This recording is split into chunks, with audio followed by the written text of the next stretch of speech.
Again good morning everyone. जैसा कि आपको पता ही है, हम सेकेंड यूनिट का 7 चैप्टर कर रहे हैं और इसके पार्ट 1 वीडियो में हम काउंसिल ऑफ मिनिस्टर्स किसे कहते हैं, इसमें कौन कौन आता है, उन्हें चुना कैसे जाता है, राष्ट्रपति द्वारा नियुक्त किया जाता है परंतु किसकी सलाह पर किया जाता है, what is the difference between cabinet ministers and council of ministers, और राज्य मंत्री, उप राज्य मंत्री, स्वतंत्र राज्य प्रभार मंत्री क्या होते हैं। ये सारा हम आप लास्ट वीडियो में डिस्कस कर चुके हैं।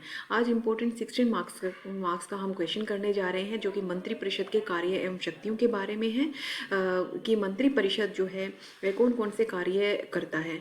इसके लिए मैं पहले आपको एक बार फिर से मैं बता देना चाहती हूँ कि आप चैप्टर 6 वीडियोज़ आप एक बार ज़रूर देख लें, क्योंकि मैंने उसमें बताया है कि प्रशासनिक शक्तियाँ क्या होती हैं, विधायी शक्तियाँ क्या होती हैं, वित्तीय शक्तियाँ क्या होती हैं।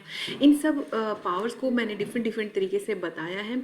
तो आज लगभग जो है राष्ट्रपति की शक्तियाँ और पावर्स जो हमने की थी, कार्य जो किए थे, उनमें से बहुत सारे ऐसे रिपीट होने वाले हैं पॉइंट्स। तो मैं उन पॉइंट्स को फिर से ज़्यादा डीप में जाके एक्सप्लेन नहीं करूँगी, बट मैं मंत्री परिषद से वो पॉइंट्स कैसे रिलेट करते हैं उनको एक्सप्लेन करने की कोशिश करूँगी।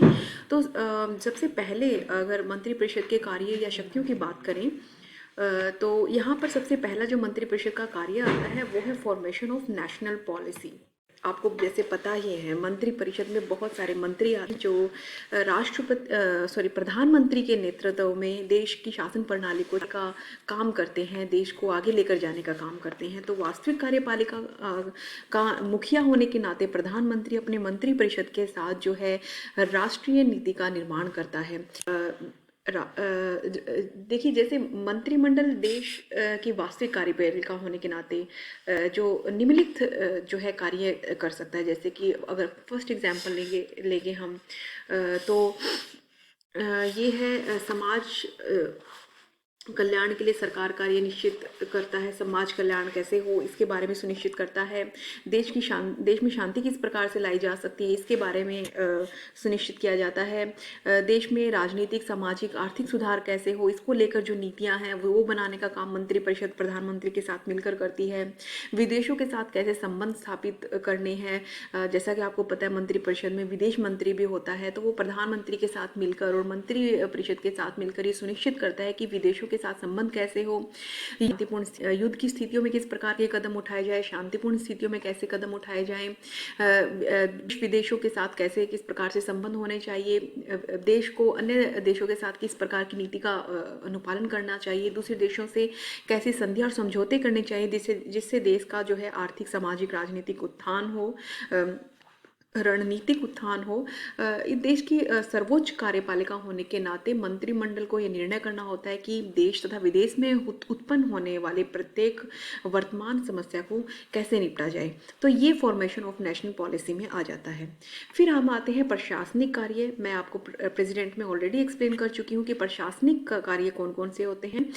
भारतीय संविधान द्वारा प्रशासन चलाने का जो दायित्व है वास्तव में वैसे तो राष्ट्रपति को सौंपा गया है, लेकिन ये एक संवैधानिक मुखिया है।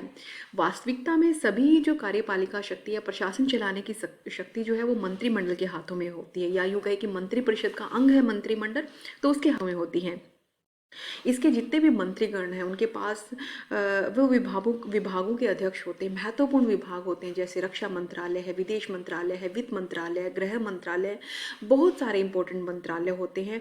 वे अपने अपने विभागों का संचालन करते हैं, अपने विभागों के माध्यम से देश में व्यवस्था बनाए रखने का काम करते हैं। जैसे कि अगर रक्षा विभाग का रक्षा मंत्री जो है वो देश की सीमाओं को सुनिश्चित करता है कि रक्षा बनी रहे। गृह मंत्री है जो आंतरिक देश की शांति को बनाए रखने का प्रयास करता है। विदेश मंत्री जो है दूसरे देशों के साथ किस प्रकार से संबंध होने चाहिए उनका काम करता है। तो अपने अपने विभागों का संचालन करते हैं तथा उनके कार्य और नीतियों की देखभाल करते हैं। मंत्रियों का यह कार्य होता है कि वो देखें कि उनके विभाग का कार्य सुचारू रूप से चल रहा है नहीं, उनके जो कर्मचारी हैं उनकी आज्ञा का पालन कर रहे हैं नहीं, मंत्री जो सरकार की नीतियां हैं वो अच्छे प्रकार से हो रही है नहीं। इन नीतियों के द्वारा ही पूरा देश जो है एक सूत्र में बंधता है, तो उसका कोई विरोध ना करे उन नीतियों का। अगर कोई विरोध है तो किस प्रकार शांतिपूर्ण इन समस्याओं को सुलझाया जा सकता है। तो ये प्रशासनिक कार्यों के अंतर्गत आता है। फिर हम एग्जाम्पल लेते हैं, फिर हम थर्ड पॉइंट पे चलते हैं जो कि लेजिस्लेटिव फंक्शंस यानी कि वैधानिक कार्य। वैधानिक यानी विधि, विधि मतलब कानून, कानून बनाने से संबंधित कार्य क्या है? देखिए, आपको पता है कि जो कानून बनते हैं वो संसद में बनते हैं, और संसद में कौन सा कानून बनेगा, कौन सा कानून लाया जाए, ये पूरी तरह से निर्भर करता है प्रधानमंत्री और उनके मंत्रिपरिषद के ऊपर। तो मुख्यतः कानून निर्माण का कार्य जो है संसद का है। कैबिनेट का विधि निर्माण संबंधी कोई कार्य स्पष्ट रूप से हालांकि संविधान में लिखा नहीं गया है, परंतु व्यवहार में जो है, अगर वास्तविकता में देखें तो कैबिनेट का कानून निर्माण क्षेत्र में बहुत ही प्रमुख स्थान है। बहुमत दल के जो मुख्य मुख्य नेता होते हैं, वो ही मंत्री बनते हैं। वो संसद में किए गए बिल इच्छानुसार या अस्वीकार करने में सबसे बड़ी भूमिका निभाते हैं। वास्तव में 90% जो बिल है वो मंत्री परिषद द्वारा पेश किए जाते हैं संसद में, और फिर उनके ऊपर कार्यवाही चलती है। वो एक सदन से दूसरे सदन में पास होते हैं, पास होने के बाद राष्ट्रपति के साइन के लिए जाते हैं, और फिर वो कानून बनते हैं। तो वास्तव में कोई बिल लाने का काम, 90% बिल लाने का काम जो है मंत्री परिषद करता है। ये बिल तभी सफल हो सकते हैं जब उनके जो कैबिनेट जो उनको कैबिनेट की सहमति प्राप्त हो जाए। जैसे धन बिल तो केवल सिर्फ मंत्री ही पेश कर सकते हैं लोकसभा में, एक बहुत बड़ी पावर है मंत्री परिषद की। इसी तरह से अगर हम देखें अगला जो है कोऑर्डिनेशन इन मिनिस्टर्स, मतलब कि संवैधानिक रूप से संसद राष्ट्र के धन को का संरक्षण करती है। उनकी स्वीकृति के बिना ना ही तो कोई कर लगाया जा सकता है, ना ही कोई खर्चा किया जा सकता है। व्यवहार में संसद की जो ये शक्ति का प्रयोग है, वित्त से संबंधित शक्ति का प्रयोग है, ये वास्तव में मंत्रिमंडल की इच्छा अनुसार ही होता है। मंत्री ही लोकसभा में बिल पेश कर सकते हैं। तो ऑब्वियसली अभी मैंने बताया कि धन बिल जो है वो मंत्री ही पेश करता है लोकसभा में। इसके अलावा जो देश का वार्षिक लेखा जोखा है, जो देश का वार्षिक जो आय व्यय और जो जितना भी खर्चा कोई सरकार पूरे देश में नीतियों योजनाओं पर करने वाली है, किसी निर्माण में, इंफ्रास्ट्रक्चर पर करने वाली है, वो सब कुछ एक वार्षिक बजट में आता है, जिसे बजट प्रस्ताव कहते हैं। तो ये वार्षिक बजट है जो आय व्यय का अनुमान लगाने का काम करता है। ये वास्तव में वित्त मंत्री, जो कि मंत्री परिषद या मंत्रिमंडल का एक बहुत ही महत्वपूर्ण मंत्री होता है, तो वित्त मंत्री द्वारा तैयार किए जाने के बाद लोकसभा में पेश किया जा सकता है। तो इस तरह से मंत्री परिषद का एक महत्वपूर्ण मंत्री ही है जो वित्त से संबंधित मामलों को देखता है। बजट के माध्यम से जो है कैबिनेट नए कर लगाने और पुराने को बढ़ाने घटाने तथा उनको फिर खत्म करने या समाप्त करने का प्रस्ताव को भी संसद के सम्मुख रखती है। फिर हम अगला अगर पॉइंट देखें तो ये है विभागों में आपस में तालमेल रखना, कोऑर्डिनेशन इन मिनिस्टर्स। मंत्रिमंडल का जो मुख्य कार्य है वो प्रशासन का संचालन अच्छे प्रकार से करना है, कुशलतापूर्वक करना है। इसकी जो पूर्ति है, इसकी पूर्ति के लिए यह सभी विभागों के पारस्परिक समस्याओं को सुलझाने का जो है काम करता है, उनके कार्यों में आपस में समन्वय बना रहे ये देखता है। जो विभागों के पारस्परिक झगड़े होते हैं मंत्रिमंडल के समक्ष आ जाते हैं तथा यह इसका निर्णय भी करता है। इस प्रकार से जो विभिन्न विभाग हैं उनका उत्तरदायित्व निश्चित करने का काम भी और उनका काम का निरीक्षण करने का काम भी क्या करते हैं, यही मंत्रिमंडल करता है। फिर आते हैं 6 पॉइंट पे, विदेशी संबंधों का संचालन। मंत्रिमंडल ही विदेश नीति का निर्माण करते हैं, जैसे कि मैंने बताया, क्योंकि जो विदेश मंत्री होते हैं वो मंत्रिमंडल का सबसे महत्वपूर्ण अंग एक तरह से माना जाता है। तो विदेशी संबंधों का संचालन ये विदेश मंत्री ही करते हैं। इसके अलावा दूसरे देशों में हमारे देश का प्रतिनिधित्व करने वाले जो राजदूत है या अन्य कूटनीतिक जो अधिकारी नियुक्त करने होते हैं, राष्ट्रपति ही करता है उनको नियुक्त, बट राष्ट्रपति मंत्रिमंडल के परामर्श ही करता है। अन्य देशों के साथ कौन से संधि समझौते होने हैं, युद्ध और शांति की स्थापना किस प्रकार से करनी है, दूसरे देशों के साथ क्या क्या समझौता करना है युद्ध और शांति पर, इन विषयों पर जो है विदेश मंत्री महत्वपूर्ण फैसले लेता है, जो कि मंत्रिमंडल का एक महत्वपूर्ण अंग है। तो इस प्रकार से मंत्रिमंडल का एक और छठा कार्य विदेशी संबंधों को संचालित करना।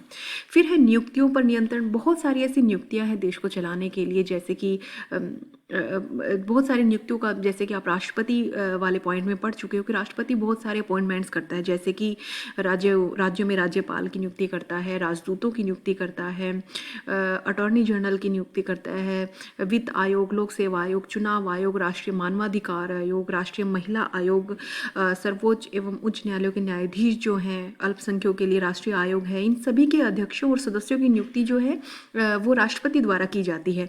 लेकिन राष्ट्रपति अपनी मनमर्जी मनमर्जी से इनके अध्यक्षों और सदस्यों की नियुक्ति नहीं कर सकता। वो इनकी तभी नियुक्ति कर सकता है जब उन्हें जो प्रधानमंत्री और उनके मंत्रिमंडल की तरफ से हरी झंडी मिल जाए या अनुमति मिल जाए, तभी राष्ट्रपति नियुक्त कर सकता है। इस तरह से नियुक्तियों पर कंट्रोल का जो काम है वो मंत्रिपरिषद का, जो कि बहुत इंपॉर्टेंट पावर्स है। फिर है जांच पड़ताल की समितियां, इन्वेस्टिगेशन कमेटी। मंत्रिमंडल के जो भूतपूर्व मंत्री होते हैं या फिर कोई अन्य मंत्री है, कोई या करंट में मंत्री है, उन पर किसी प्रकार का आरोप हो तो उस पर जांच पड़ताल करने के लिए कमेटी बनाई जाती है। तो वो कमेटी को बनाने का काम जो है कैबिनेट लेकर आती है। उन कमेटीज में सदस्य कौन होंगे, ये काम भी मंत्रिमंडल ही करता है। जैसे कि एक एग्जांपल के अगर देखें तो पंजाब के जो मुख्यमंत्री थे सरदार प्रताप सिंह कैरो, उनके विरुद्ध जो आरोप लगाए गए थे, जांच पड़ताल के लिए सर्वोच्च न्यायालय के जो न्यायाधीश थे SR दास, उनकी नियुक्ति की गई थी। तो मंत्रिमंडल द्वारा इस तरह की नियुक्ति की जाती है जो कि किसी प्रकार के करप्शन में हो कोई, तो उसकी जाँच पड़ताल अच्छे से कर सकें। नेक्स्ट पॉइंट है संकटकालीन घोषणाएं। देखिए, ये मैं आपको राष्ट्रपति की संकटकालीन शक्तियों में ऑलरेडी एक्सप्लेन कर चुकी हूँ कि राष्ट्रपति जब संकटकालीन शक्तियाँ, जो कि 3 प्रकार की होती है, वो अपनी मनमर्जी से नहीं लगा सकता। और इसके रिलेटेड मैंने एक इम्पोर्टेंट कॉन्स्टिट्यूशनल अमेंडमेंट यानी संविधान संशोधन की बात की थी, जो कि 44वां संविधान संशोधन था, 1978 में मोरारजी देसाई की गवर्नमेंट में लेकर आया गया था। और इसमें कहा गया था कि कोई राष्ट्रपति केवल प्रधानमंत्री के कहने से या अपनी मनमर्जी से संकटकालीन शक्तियों का इस्तेमाल नहीं करेगा। इसके लिए जरूरी है कि वो मंत्रिमंडल से परामर्श ले। जब तक लिखित में मंत्रिमंडल नहीं परामर्श दे देगा, तब तक अनुच्छेद 352 जो है राष्ट्रीय आपातकाल नहीं लगाया जा सकता। तो यहाँ पे कितनी बड़ी पावर मंत्रिपरिषद या यूं कहीं मंत्रिमंडल को दी है कि संकटकालीन घोषणाएं, जो कि राष्ट्रपति की शक्ति है, वास्तव में वो तभी इस्तेमाल कर सकता है राष्ट्रपति जब मंत्रिमंडल जो है इसकी आज्ञा दे दें। तो इस तरह से ये डिफरेंट जो है हम चीज़ इसमें एक्सप्लेन कर सकते हैं। इसके अलावा जो है नेक्स्ट पॉइंट मैं देख लेती हूँ। इसका जो है नेक्स्ट पॉइंट है कानूनों को लागू करना और व्यवस्था बनाए रखना। देखिए, गृह मंत्री जो है पूरे देश की व्यवस्था, देश में शासन प्रकार से अच्छी प्रकार से चल रहा है, क्योंकि गृह मंत्रालय के अंतर्गत पुलिस भी आती है। पुलिस का काम होता है लॉ और ऑर्डर मेंटेन रखना, देश में शांति बनाए रखना। अन्य जो टुकड़ियाँ होती हैं जैसे कि CRPF, CISF, इन सबकी जो है गृह मंत्रालय के अंतर्गत आती हैं। तो गृह मंत्रालय में जो है गृह मंत्री एक महत्वपूर्ण पद है मंत्रिमंडल का। तो वो सुनिश्चित करते हैं कि देश में शांति व्यवस्था बनी रहे, जो कानून बनाए हैं संसद ने वो अच्छी प्रकार से लागू हों। कानून का तब तक कोई महत्व नहीं है जब तक उसे लागू नहीं किया जाए, लेकिन कानून को सख्ती से अथवा नम्रता से या शांति से किस प्रकार लागू करना, ये पूरी तरह से मंत्रिमंडल पर निर्भर करता है। देश के अंदर शांति व्यवस्था बनाए रखना मंत्रिमंडल का कार्य है, यानी कि गृह मंत्री का। यदि देश के किसी भाग आंदोलन हो, दंगा फसाद, लड़ाई झगड़ा हो, तो वहाँ पर शांति व्यवस्था स्थापित करने का काम पूरी तरह से गृह मंत्रालय का होता है। तो ये सुनिश्चित करना जो है, यानी कि गृह मंत्रालय जो कि मंत्रिमंडल का महत्वपूर्ण अंग है, तो मंत्रिमंडल का काम आ जाता है। तो 11वां पॉइंट जो है कार्यों में राष्ट्रपति को परामर्श देने के रूप में, तो ये भी मैं आपको आर्टिकल 74 में बार बार बता चुकी हूँ कि ये व्यवस्था की है कि राष्ट्रपति जो है मंत्रिपरिषद की सलाह से जो है प्रधानमंत्री जिसका मुखिया होगा सलाह से ही काम करेगा। तो इस तरह से राष्ट्रपति को सलाह देने का एक महत्वपूर्ण काम जो है वो क्या है, मंत्रिमंडल का भी है। तो राष्ट्रपति को समय समय पर अनुच्छेद 74 के अनुसार जो है विभिन्न प्रकार की जो है सुझाव और सहायता देना, ये काम किसका हो जाता है, हमारे मंत्रिमंडल का हो जाता है। अब हम चलते हैं इस लास्ट स्लाइड पे। इसमें मैं लास्ट वीडियो में आपको थोड़ा सा एक्सप्लेन करना भूल गई थी, डेप्यूटी प्राइम मिनिस्टर। देखिए, वैसे तो संविधान में कहीं भी उप प्रधानमंत्री का कोई पद दिया नहीं गया है, लेकिन कई परंपराओं के अनुसार छोटे छोटे कई बार 2-4 बार बनाए गए हैं। जैसे कि सबसे पहले उप प्रधानमंत्री जो है वल्लभ भाई पटेल को बनाया था जवाहरलाल नेहरू जी ने। इसी तरह से 1967 में भी बने थे मोरारजी देसाई उप प्रधानमंत्री। 79 में जगजीवन राम चौधरी चरण सिंह को प्रधानमंत्री बनाया गया था। इसी तरह से 89 में चौधरी देवीलाल को प्रधानमंत्री बनाया गया था। फिर 2002 में अटल बिहारी वाजपेयी जी ने जो है श्री लाल कृष्ण आडवाणी को प्रधानमंत्री बनाया था। लेकिन फिर 2004 के बाद जो इलेक्शन हुए, 2009 के बाद जो इलेक्शन हुए, फिर 2014, फिर 2019 में इलेक्शन हुए, तो इनमें से किसी में भी उप प्रधानमंत्री को नियुक्त नहीं किया गया है। तो इसलिए उप प्रधानमंत्री के बारे में मैंने ज़्यादा से एक्सप्लेन किया भी नहीं था। कार्यकाल कार्यकाल जो है आपकी जितने भी है ये जो मंत्रिपरिषद है इसका 5 वर्ष का होता है जब तक लोकसभा भंग ना हो जाए और लोकसभा पूरी तरह से उत्तरदायित्व की बात करें तो पूरी तरह से लोकसभा के प्रति उत्तरदायी है और राष्ट्रपति के ही भरोसे